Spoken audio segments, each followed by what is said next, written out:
मैं सत्य मिश्रा और आप देख रहे हैं टीसी लर्नर्स का यूट्यूब चैनल। बीपीएससी शिक्षक भर्ती परीक्षा में दोस्तों डोमिसाइल नीति लागू करने की जो मांग है लगातार शिक्षक अभ्यर्थियों के द्वारा की जा रही है। दोस्तों आप सभी को पता है कि बीपीएससी टीआरई 1 या टीआरई 2 में इतनी ज़्यादा मात्रा में अन्य राज्य के अभ्यर्थी जो हैं वो आरक्षण का गलत लाभ उठा के शिक्षक बन बैठे। बता दें आप सभी को कि 50,000 से ज़्यादा ऐसे शिक्षक अभ्यर्थी हैं जो कि अन्य राज्य के हैं और वो गलत तरीके से बिहार में शिक्षक बन बैठे हैं, ठीक, सिर्फ आरक्षण का गलत लाभ लेके।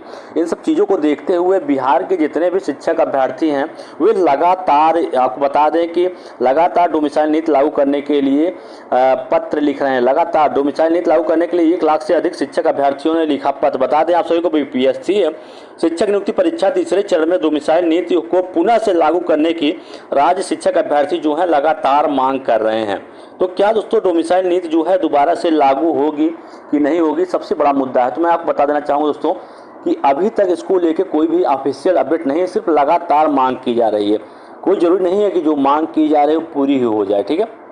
लेकिन बिहार के अभ्यर्थी लगातार इस चीज़ की मांग कर रहे हैं कि डोमिसाइल नीति जो है वो लागू होनी चाहिए। अब मुद्दा उठता है कि अगर लागू भी होता है तो क्या टीआरई 3.0 में ही लागू होगा कि या आगे की जो वैकेंसी आने वाली है उसमें लागू होगा। तो चलिए यहाँ पे कुछ और बातें हैं। डोमिसाइल नीति लागू करने की मांग को लेकर 1 लाख पत्र बिहार सरकार को लिखे जा चुके हैं। कई लोगों ने मेल तो कई लोगों ने डाक के माध्यम से पत्र भेजा है। इस संबंध में शनिवार को भी एक्स पर अभियान चलाया गया। बिहार में डोमिसाइल नीति लागू करने को लेकर एक्स पर इसे ट्रेड कराया गया है। तीसरे चरण की नियुक्ति परीक्षा में शामिल उम्मीदवार जो भी हैं और इस संबंध में सभी अभ्यर्थियों ने कहा है कि टीआरई 1 और टीआरई 2 में डोमिसाइल नीति हटाने के कारण 50,000 से अधिक गलत लोग जो हैं वो बहाल हुए हैं। देखिए टीआरई 1 या टीआरई 2 में डोमिसाइल नीति हटने से लगभग 50,000 से अधिक जो है गलत लोग बहाल हो गए हैं और इसका खामियाजा जो है बिहार के अभ्यर्थियों को भुगतना पड़ रहा है। कहने का मतलब है कि उनका आरोप लगा है कि टीआरई 1 या टीआरई 2 में जो गलत अभ्यर्थियों का सिलेक्शन हो गया है अन्य राज्य के, अगर उनका ना हुआ होता तो बिहार के राज्य के जो अभ्यर्थी हैं उनको इसका फायदा हुआ होता, ठीक है।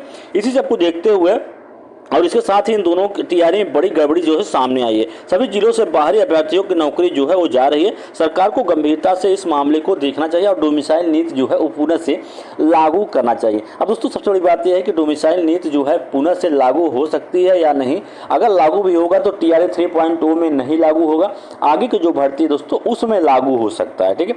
क्योंकि टीआरई 3.0 का जो फॉर्म फिलिंग है वो हो चुका है, उसकी एग्जाम डेट भी दोस्तों यहाँ पे घोषित कर दी गई है। और बता दें आप सभी को कि टीआरई 4.0 से हो सकता है डोमिसाइल नीति जो है वो लागू हो जाए। तो इसके बारे में जो भी अपडेट मिलेगा दोस्तों तो एक नई वीडियो के माध्यम से आपको समझ आऊँगा और अपडेट देता रहूँगा।